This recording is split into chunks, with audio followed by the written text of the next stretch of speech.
Welcome back sa ating channel. So doon sa mga gustong magpagawa ng kanilang electronic appliances, La Union area only, pwede niyo akong kontakin sa number na sa ating screen.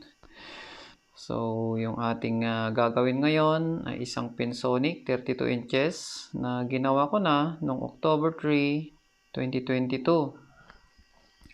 So yung unang issue nito noon ay pinalitan ko yan ng backlight at saka backlight driver.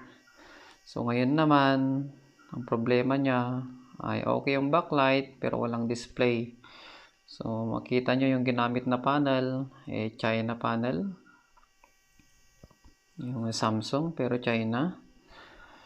So yung kapatid ko, yung gagawa ngayon dyan. So pag testing niya, dun sa test point ng kanyang mga clock,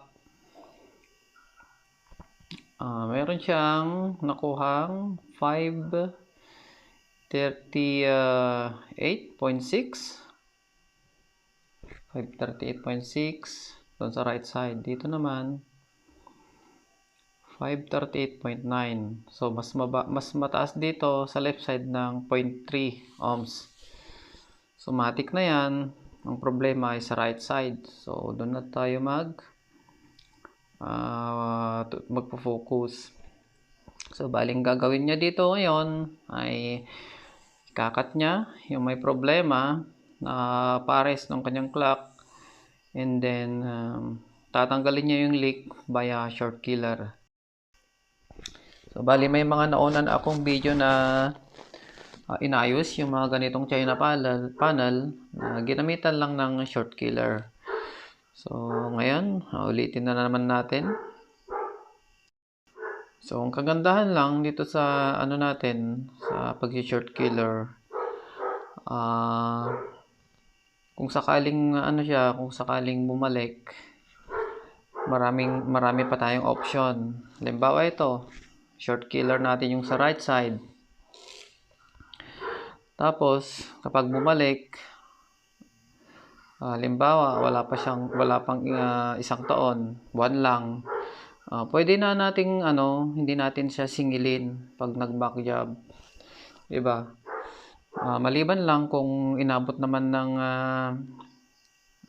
lumagpas naman sa warranty, so pwede natin siya ulit singilin. So bali yung kinat niya dyan ay CKB1 at saka CKBB1. So kinat niya yung linya na yon na may leak, and then gagamitan niya ng short killer yung papasok sa kanyang LCD panel. So kailangan niya kasing ikat yon, kasi kung short killer niya na hindi niya ikakat, siyempre didiretso yung voltahe sa kanyang label shifter. Yung ginamit na label shifter dito ay combination na siya ng DC-DC.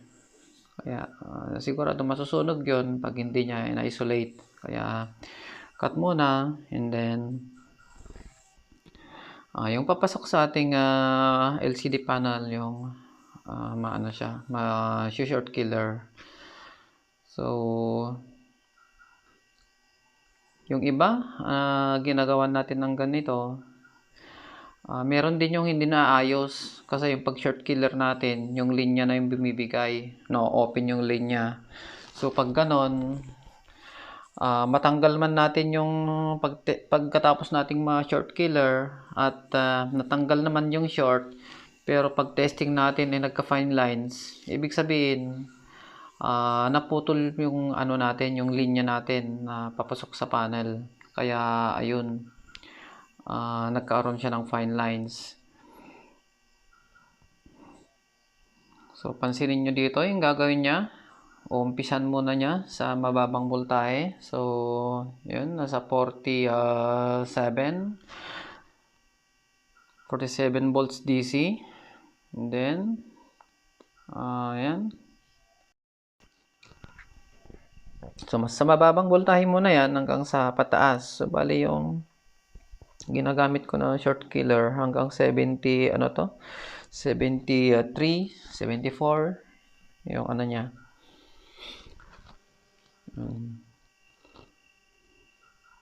So, bali, ano mga bro, siguro sa next na magawa ko, no, may, may naka-prepare na akong upgrade version nitong short killer.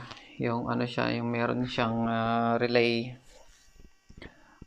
I-share ko din yon pag, busy-busy pa tayo, hindi natin may assemble.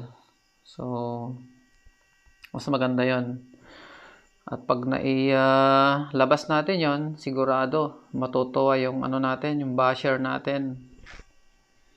Hindi ko na sana i-share pero naisip ko, mag-isa lang naman yung basher ko na yun eh. Kung minsan dalawa sila, di bali na, mas marami naman yung natin, support sa atin. Kaya hayaan nyo, next na ma-assemble ko yon, i-share ko yon. Maganda yon dahil transformerless, mapapakinabangan. So yun mapansin nyo, hindi siya umubra sa mababang voltahe kanina, nasa 46, 40 plus. So ginamitan niya ng mas mataas, 74. At ayun, natanggal na yung kanyang short. So wala na yung 500 plus na ohms. Nung pinakita naman niya kanina, nasa OL na yung ating tester. So, ayan, bali, ang gagawin niya ngayon, idudugtong niya ngayon yung kinat niya. So, dun niyo malalaman na effective yung ginawa niya kasi idudugtong niya yon. Tapos, ite-testing niya at mag-o-okay na yung TV. So, ayun, bali, hintay-hintay nyo lang mga bro. Sa mga nag-aabang, may labas ko to. So, ayan natapos na niyang idugtong yung short killer niya, si KB1, si KBB1. And then, ayan. Susubukan niya ngayon. Kita nyo naman na yung walang cut doon sa left side. Ang mayroong cut lang at saka may dugtong is yung right side. So, ayan na, si Pinsonic. So, dito nyo malalaman na okay yung short killer natin dahil pinong-pino yung kanyang screen. Kung yung linya ang na-open doon, magkaka-fine lines yan. Magkaka-fine lines yung natin, yung display. Unless na putulin nyo lahat yung clock line doon sa right side, yun mawawala yung linya. So, ayan, paglabas ng kanyang display ng input, okay siya, pinong-pino siya.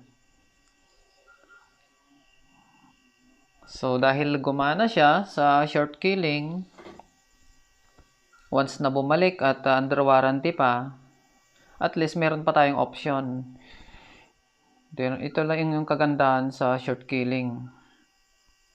Pero hindi naman ibig sabihin na pag short killer na natin, yung linya na short killing or na short killer, hindi na magkakaroon doon ng problema.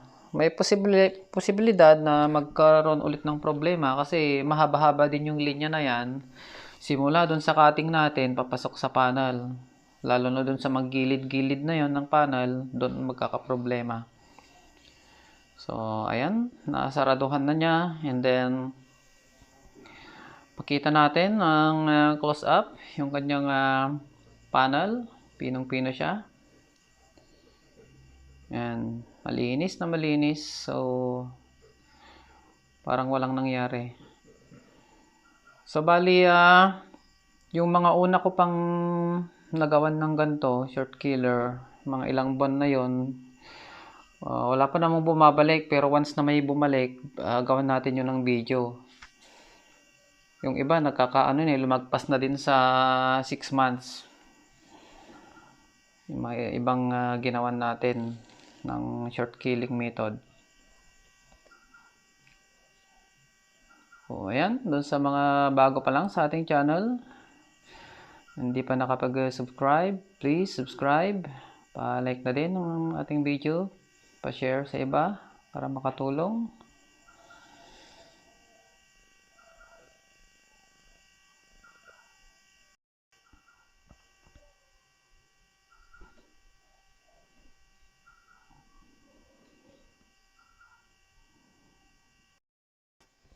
Okay, lagyan lang natin ng antena para makita natin yung kanyang picture. So, yan. Pinong-pino yung kanyang picture. Okay, hanggang dito na lang at maraming salamat.